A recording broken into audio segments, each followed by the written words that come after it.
Welcome to another episode of VNture Podcast, your weekly source of visual novel goodness. I am Emar, and together with Tauros, we shall venture into another discussion about VNs. Today we continue our talk with a resident analyst, focusing on what his brain likes the most. Happy juice. Welcome back, Adze. Hey, thank you guys for having me back. Had a great time last time. As some of you may remember, my name is Adze, and I'm a video essayist, mostly focusing on visual novels. Glad to have you again, Adze. There was something I wanted to ask you last episode that we ran out of time for, so we'll sneak it in here at the beginning. I wanted to ask you about your profile picture. Is he a character from something, or do you have a story behind it, or what's up? Yeah, I do have a story, and it's a little interesting. No, and it's not as profound as some might think. So back when I first created my channel, I wanted to have like an avatar, something to represent me or the persona I put on YouTube. Unfortunately, I can't do art. Like, not my strong suit, never has been, never will be. So I wanted to come up with something, and I didn't want to just like take something from an existing IP because that could lead to issues. So what I did is I went through a public domain website that just hosted thousands and thousands of public domain images, and I just started scrolling through page after page after page looking for something. And eventually I happened upon an image from some 1700s book of, that character. I'm like, oh, this looks pretty good. So I downloaded it and I used that for a while, and later on, after I started making a little bit of money off of YouTube, I decided to use some of that to commission a redesign to have an image that not only looks a bit more modern, looks a bit more polished, but is also something that I actually have the commercial rights to. So anybody could use that old image because it's public domain. Only I can use this one. And that's how that came to be. Whoa. Ooh. That's actually very interesting to find your first avatar to represent yourself on the 100th page of image results. Hey, I know that struggle. It's you gotta keep looking until you find one that speaks to you, you know? Yeah, most of them, it was just a collection of like some website that archived public domain images, and most of them were stuff that just wouldn't be usable for a profile picture. So it was like, like landscapes and stuff like that. So it took a while, but I eventually found something that I ended up liking. Okay, and it's very appropriate for analysis to base upon from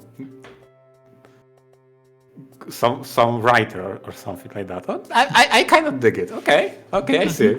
A dapper gentleman with a hat and finely dressed. Which is important if you want to carry across, an image of providing quality analysis of these themes and stories, right? It's got to tie into your material.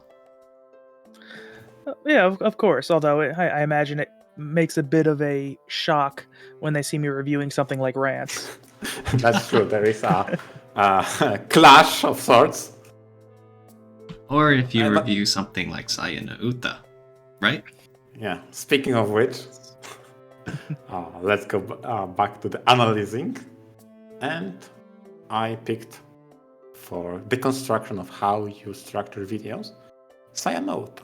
It was one of the, if not the first, I'm trying to recall. I think it might actually be the first video I watched on your channel. If it wasn't that one, it might be Rants, actually. But one of the first, and it immediately struck me how well structured that video was. And I just had to. I had a mental note, okay, as this is definitely a guest I want to talk about this video. So now that you're here, I want to talk about how do you approach analysis?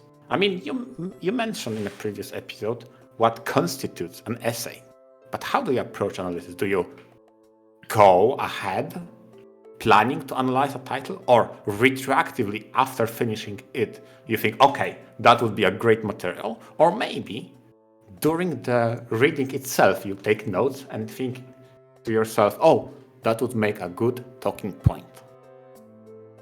Well, when I read a visual novel, most of the time I know going in if I'm going to make a video on it or not. And a lot of that's down to like if it's like a more well-known, a popular title, that is far more likely to get a video because, popular titles get clicks. Sure. And so every so often, like I mentioned in the last episode, there was Greener Pastures. Something will just compel me to talk about it. But usually I kind of go in knowing what I'm doing. And as far as how I actually go about structuring a video, it really depends on the title, and I do switch it around a lot.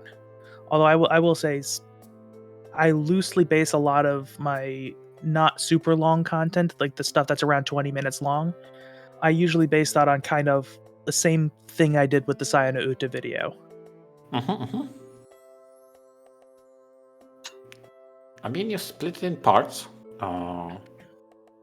And I think that split made it really digestible to the viewer of when you're going to transition. And going back to how important for a good essay is structure, I felt like that's a very clever thing to do. And you chose a very peculiar aspect of that title. Specifically, you divided it into central themes. Next, an influence it takes from what, and a message that it conveys. And can you speak a little bit more about what decided that pattern? Well, when I was making the Sayano Uta video, it was a bit of an experiment. I wanted to kind of come up with something I could do that was not necessarily those big 40-minute to hour-long videos, completely breaking everything apart. I wanted to make something that was that I could make in less than a month. And so one thing is, I read Sayano Uta and I enjoyed it. I'm like, okay, if I want to make a video on this, and I want it to be relatively concise without sacrificing detail. So I said, okay, what parts of this resonate the most with me? What is it that sticks out in my mind afterwards? And ultimately, I think Sayano Uta is was just by chance happened to be a great starting point with that, because it on a writing level just does so many things that there's a lot you can latch on to. I mean, speaking as someone who read it, I have to say they to some degree follow the three-arc structure of typical struggle in a story pretty well. So that probably format translates very well with separating that apart, analyzing piece by piece everything about it. And I guess it's less daunting work than a bigger series. One thing that brought my attention is, how can I say, jumping a little bit far off to the end, you were very self-aware how such profound message of the beauty of that visual novel kind of makes you seem a bit artsy-fartsy, to quote you. Yeah. Yeah, well, I mean, part of it was like, oh, I wanted to be... I kind of was aware that the title of that video, it's The Grotesque Beauty of Sayano Uta. I was aware that was, just like a bit of clever wordplay, a little catchy, and it is a little pretentious. I mean, I'll admit. And, I like to... I'm not just this, stuffy academic person looking at all these things. I ultimately do these things because I have fun with it. And... And part of why I do what I do, I mean, mostly it's for my own enjoyment, but part of it is I kind of like the idea of bringing critical analysis and, deeper, more active looks at media. I like to do it in a way that's not like the academics, because I've read academic papers and essays on pieces of literature, and they are the worst things in the world. And they don't need to be. Like this stuff should be accessible, and I want to kind of be part of the person, one of the people who's kind of bringing it to the average person. Oh, definitely. Like, yeah, even if only one person watches your video and comes out having learned something, then in my opinion, that's one goal met. You've made the world a more accessible place for this kinds of knowledge.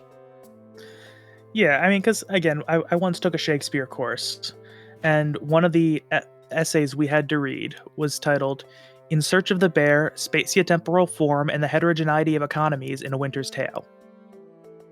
Dear Lord. The rest of the article is about as you would expect.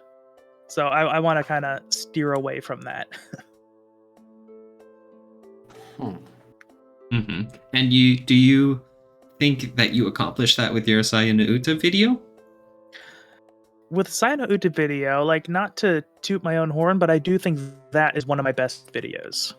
So I think it just so happened that everything kind of fell into place with that one. And even today, even though there's, little things I might tweak if I were to remake it now, I'm ultimately very happy with how that one came out. And I think I was able to, communicate a bunch of, reasonably complex topics in a reasonably digestible way, while hopefully being entertaining with it. You mentioned that, all of the aspects just kind of came together.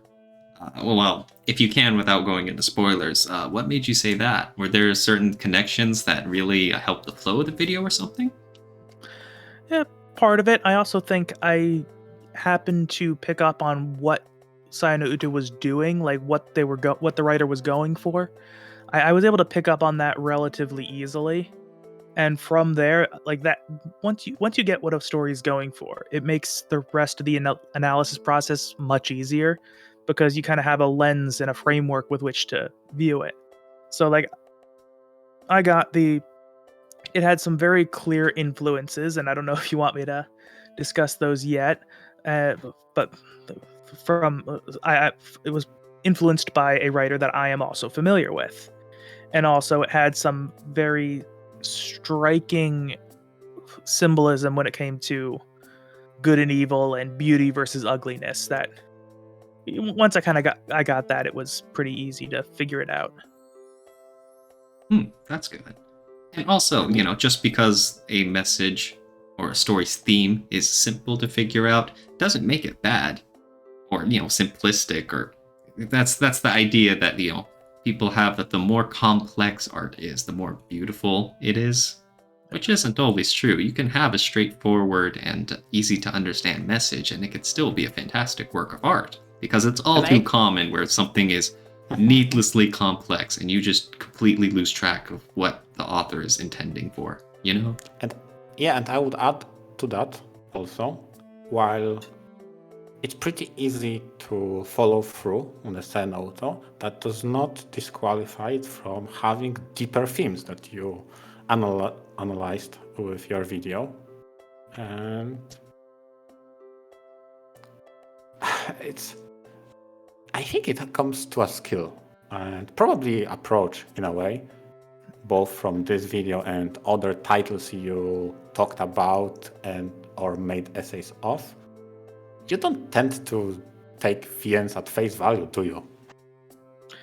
It depends. I mean, a lot of the stuff that I cover it because it's either popular or it has something there for me to really sink my teeth into. I mean, if I'm reading something like a Nukige, I'm gonna take that at face value. But I think part of it is with the videos on my channel, you see a bit of a tailored version of what I consume. Like, you see the stuff that does have things that are worth talking about. So I can imagine it's understandable to have that kind of perception of me. Okay, fair enough. But then again, you mentioned how you discover something deeper in titles such as Nekopara, despite the general consensus of people being that it's very shallow. Well, I mean, I think a lot of what people think about something like Nekopada is that I think a lot of the people have never really actually engaged with it at all. Like Maybe. people see cute cat girls in maid outfits, and they might see clips of the H scenes, which are admittedly very over the top. True. And then they kind of base their entire opinion on that, when you can't really get what it's all about without having actually read it, where you realize, oh, yeah, there are these cute cat girls and they are engaged in messy sex scenes periodically, but most of the story is this really, just this wholesome slice of life story where the main character's got some internal issues he needs to work with, and his two cat girls are just there to support him while also having their own issues that they need to work with. And that's really what the thrust of the story is all about. And I finished it and realized that was what stuck with me. Yeah, I mean, I'm the same way. It probably changes my perspective, given that Nekopara was one of the first visual novels I read. But it's not the over-the-top H scenes that stuck with me, but rather the messages that each title brought with it. And to their credit, they changed the topics they bring to attention every single time. From the first to the second to the third, those are different aspects of society living with the idea of cat girls in it. Yeah, and also, one thing is, the interesting thing about the volume 4 is that they added an option, because before there was either the all ages version, which would skip the which would skip the H content entirely, or there were the messy sex scenes. In volume 4, they let you replace the sex scenes with kissing scenes. Yep. And it, like, on top of that being just absolutely adorable, I think it actually just works tonally a lot better. Like, it works with what the story feels like as a whole. Exactly. Yeah, I agree with that. I was shocked how well that approach to the separation of all ages / 18 plus works. Especially since you are given the choice instead of just going around and cutting content. Damn. Yeah. It does mean more work for the developers, though. So as That's much that's the kind of effort that you really gotta appreciate when it happens. Oh yeah, definitely. I mean, I know there's a lot of difficulty with how they bring over adult visual novels to the West and what they want to do with the adult content, if they do anything at all with it. So I do appreciate when the effort is made. Yeah. Now, circling back to the original topic of Sayanauta, I wanted to ask you about the first point you made in the video, the central themes. How much during reading the story, or maybe after, did you change your opinion about the themes of morality, humanity, and the mental state you covered? I mean, you have a general idea of how that all goes as you're reading, because you can kind of see his mental state at the very start, which I would, aside from, his perspective of viewing the world as all distorted and ugly. Aside from that, he was pretty stable, I would say. Like, he thought things through logically. He said, okay, this is how I view the world, but I know it's not real. Yeah. And it's just, as the story goes on, you can see he becomes more and more detached from reality. And so you can see that slow descent as it goes on. So that part was pretty consistently in my head. Although a lot of the details didn't really come to me until afterwards, when I'm like looking back and thinking about it and like, okay, how does this thing here work? And eventually that's when I kind of realized that the good and bad being swapped was not just in terms of the visuals, but in terms of actually like writing and perspective, since most of it is from Fuminori's perspective. A lot of bad things are characterized as good just in the prose, and a lot of good things are characterized as bad. And I was like, oh, that's a little interesting little thing that I didn't notice until I thought about it. Yeah, so a little bit of both. Yeah, and speaking about swap, going on to the second point, the influence,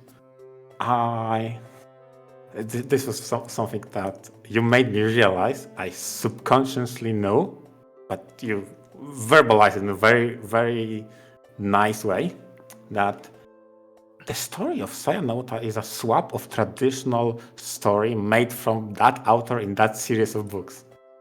While the protagonist takes the role of the antagonist first, and the antagonists, as is presented in the VN, are the protagonists from the original series.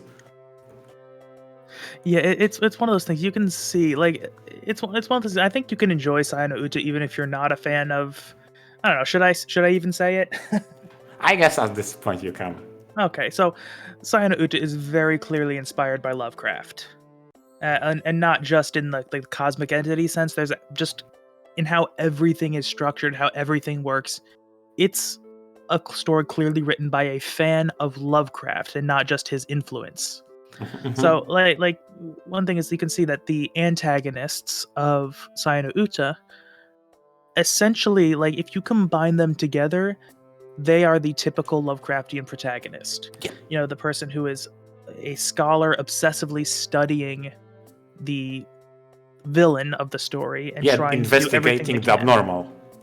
Yes, and like driving themselves to the point of madness, trying to stop them in a ultimately fruitless attempt to do what they got to do, and that's how all of Lovecraft's stories play out. Exactly. And even if they discover the truth, go deep, the end result is still insanity. Yeah, like it's like you look at like Lovecraft's most famous work is The Call of Cthulhu, and I mean I guess spoilers, even though the book's almost 100 years old at this point, but you know he spends the entire thing studying this ancient cult and studying this monster Cthulhu, and at the very end he's like out in the ocean. If I remember, it's been a long time, but he's out there. He sees Cthulhu. The vision of it drives him mad. And then Cthulhu presumably goes on to destroy the world. Yeah. So it's like Lovecraft had a very specific vibe going on. Sure. And I haven't read Sayonauta, so I can't really elaborate too much more on that. But as far as Lovecraft is concerned, a lot of, I mean, you said that how in the Call of Cthulhu the main character saw him and he went crazy. It's never so much as just you see it and then your mind goes all loco. It's more so that the heroes see what they're up against and they realize the futility of all their actions and they just completely give in to despair and hopelessness. Yeah, it's a little of both. I mean, part of it was it's in Call of Cthulhu. It's strongly implied that that you can't comprehend the image of Cthulhu and that seeing him will make you go crazy.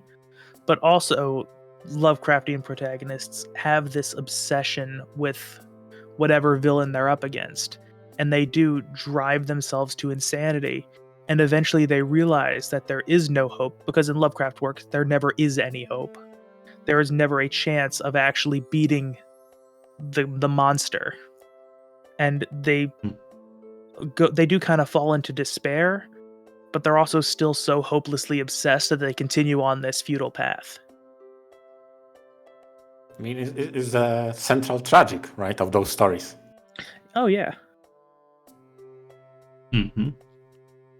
Meanwhile, there's another interesting visual novel that has to do with hopelessness and fighting back against a seemingly indestructible enemy. A lot of people know it as the Muv-Luv series.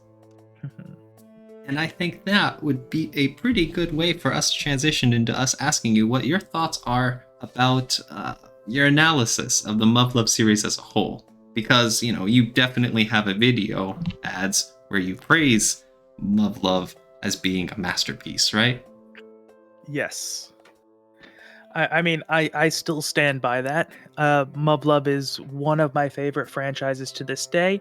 I still have a lot of the side stories and stuff like that to read, and I'm slowly working my way through those. But the main trilogy to this point, it's like, I mean, Muv-Luv Alternative is my favorite visual novel, and reading that was a series which I mean, there is a story behind all that, but it just left a very powerful mark on me. And then, of course, the video itself had a pretty big impact on my channel, so that was always that didn't hurt it. Yep. And obviously, because it's one of the most popular visual novels out there, for the longest time, Alternative is #1 in the VNDB ratings. Actually, I think Steins Gate recently took it over. Yep, recently. And then I haven't really kept up with that, though. I hear there's some ticky-tacky definitions at play. But for the most part, Love Alternative is one of the most beloved works of visual novels in the industry. And so you mentioned how you like to analyze, these stories and identify themes and what the author is getting at. What were your impressions of the Love series, them as stories? Well, it's kind of interesting. You can either view Love as a set of stories, or you can view it as its own whole complete thing, and where none of the stories can be done in isolation because they all serve a purpose. And like one of the things that was consistently in my mind when I was making the video was, this is such a densely packed work. There's just so much there. And even nowadays, I'm every so often realizing stuff that I missed. And like, it's just overall, I was just, part of it is I was really emotionally invested in the story. That's always a big factor in me loving something. But also, I was just so consistently impressed with stuff. Like, I mentioned this in my video, but I literally, for the video, did some preliminary research on theoretical physics to explain a concept that was brought up in one of the stories. Like how do you even do that? Yeah, just when it comes to Muvrov, it always makes me completely stammer because I don't even know how to express some of the transcendental messages that stay with me after reading that. This is definitely one of those titles that, well, I wouldn't, maybe I should even say changed my life, but at least changed my mind on certain approaches. Some of it solidified, some of it opened my eyes too, but it's definitely something that is hard to describe, especially like you bring it on. Some of the concept they try to explain the story with is so, I would say, engrossing, because you kind of required to believe. You need that level of suspense of disbelief, but you also need to understand what is going on. And I always give applause to all the titles that make me alt tab. Okay, I need to read. What the hell is that they mentioned? Yeah, well, I also think that with Muvrov specifically, the world building is done in such a way that you don't really need to suspend much more disbelief than the very core. Like, exactly. The only thing you really need to suspend your disbelief for is the beta, and also the fact that the sciencey interdimensional stuff exists. Yeah. Aside from that, everything is pretty much accounted for. Like, it doesn't, like, if, like, when it comes to mechs in general, you usually kind of have to suspend your disbelief quite a bit for those. Like, if you're watching Neon Genesis Evangelion, it's like, okay, yep, they're making giant robots, why not? And with Muvrov, they actually had a section where they went over the history and why mechs exist specifically. And they even, I could tell they were kind of poking fun at some anime tropes by like giving them actual explanations for those tropes existing in this world. Oh, true. Like I just love that they have an actual explanation for why everyone's a teenage girl. Oh yeah, the draft. Yeah. Yes. Yeah, that was funny. I feel bad for saying this because you guys have just come up like this series has changed my life, and I'm just sitting here like I didn't really care much for the Muvrov series at all. I think that's the difference though between you two and me, in that I place a lot more enjoyability in a work off the plot and the characters, especially the relationships. And so, as much as you guys are gushing about all the world building and how you motivated you to look up extra material about like the theoretical physics and whatnot, and how everything was just explained about the world along the way, all of that stuff just never really interested me. To be fair, I've never really been a mecha fan in the first place, and I started reading Love, not really out of a desire to check it out, but more so because, well, it's a classic series, and as I've been reading visual novels for however many years, you know, it's one of those things you have to do, right? So I did, and by the time I got to alternative, a lot of the emotional impacts weren't really doing it for me, which is sad. I mean, I think part of my experience was enhanced because at that particular point, I was stuck on a potato PC because my old PC had bricked and I was borrowing the old family computer while I waited for the new one to ship in. And so pretty much the only thing I could do was read visual novels. So for, a couple weeks, my life was Love, so I read it from start to finish in the span of a couple weeks, going a couple hours every day. And so I think the fact that I was able to experience all that build up that was going on, because I mean there's a lot that goes on with the characters from extra to unlimited to alternative. Yep.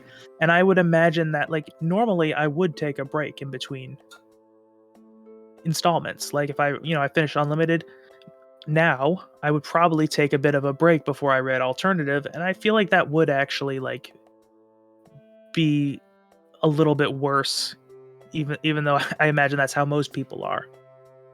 So that was part of it for me, and also I think that was Love was probably like the first of like the visual novels I've read that I would consider like really good.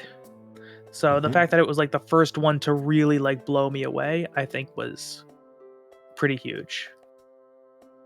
Nice. Speaking of things that really blew you away,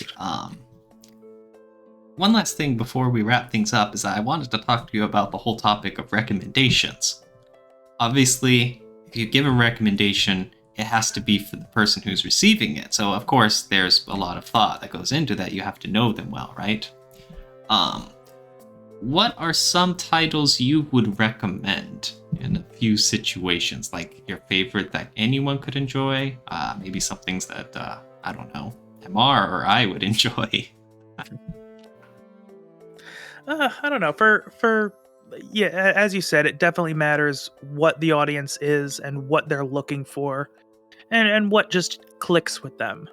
Like if you're looking for, I think for like a new reader, I would recommend something like True Remembrance, because that's a pretty easily digestible story. That's also, I think it's pretty, has a great soundtrack, and has stuff going on that you can either engage with casually or on a deeper level. I mean, if you're, more of a casual person who wants to, just kind of dip your toes into the medium, there's also Doki Doki Literature Club. I know it gets some criticism, but I think it's pretty good. Very entertaining. Yeah. Oh yeah, I'll give it that much. You can't deny that. If you're like me and you really like a lot of the literature stuff and just seeing homages to that, Drakoi is one you can't go wrong with.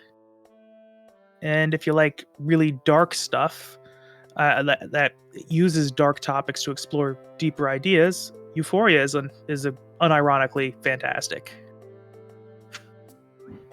Ooh, oh boy. Euphoria is a heavy hitter. Well, oh yeah. I mean, I can't disagree with that recommendation, but it is not an easy one to do. Oh yeah, I agree. Some of the scenes were a little. I needed to go into the settings and alter some of the CGs from there. Oh, yeah. Geez. Yeah. But if I were to throw you a curveball and say, for me, so someone who appreciates world building and likes fantasy, what would you recommend?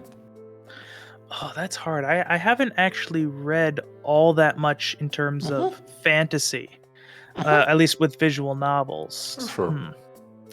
I mean, the closest I could think is I read Fault, the 1 and 2. The series isn't done yet, but those had some pretty interesting gas lamp stuff to it. Ooh, yeah. I Okay. mean, yeah. Fault, yeah, Fault did a lot on the world building, explaining the magics involved. Yeah, and you don't see a lot of gas lamp stuff anyway, which is, the magic-powered steampunk.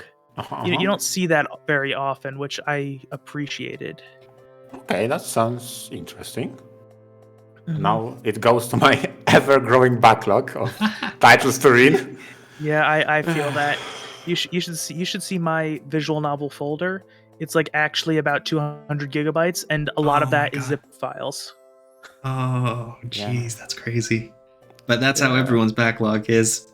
Yeah. Everyone Yeah. knows it. Yeah. All of you listeners, yeah, you can feel it too. But what about me as a recommendation? I want in. What about something that has a very, I guess, defined plot of a beginning, middle, and end? Oh, let's see. Of a beginning, middle, and end. I would say, it's one of the more well-known ones, so you've probably read it, but Narcissu is great in that regard. I have not. It's very. Oh, it's okay. It's a very targeted story. It knows what it's going for, and it wastes absolutely no time. Let me see. Sorry, I'm just looking through my. I have my list of visual novels I've read. Or Sure. yeah, if you want something a little more lighthearted, there's an OELVN called Highway Blossoms that I thought was a very cute little story about a Yuri story about two girls basically taking a road trip on their way to a music festival while hunting for treasure. Yes, I have read it. And yeah, Oh. it is a very cute story. It's a very unique setting too, and you get to learn a lot about the characters and have some fun, and there's some drama, of course. Of Yeah, course. it's good. That's awesome. And I bet you loved the joke mode they added at the end where you have to actually wait out the time skips in real time. Oh my god, what? I didn't Yeah. actually touch it, but that was hilarious. I Oh, did it God. enough to get the achievement, and I'm like, okay, that's enough. Oh my god. Among other crazy changes. Yes. You gotta love it. They go to sleep. Okay, wait 8 hours. Oh gee, oh god. Maximum immersion. All right, so thank you very much for those recommendations. And thank you, of course, for being a guest on our show. We are super appreciative of you giving us and our listeners your time. Well, thank you for having me. I had a great time myself. Yeah, thank you for accepting the invite. Thank you for speaking out. And I had a blast exploring the analytical mind of Adze. So with that out of the way, remember, don't say bye-bye, say see you later. See you later.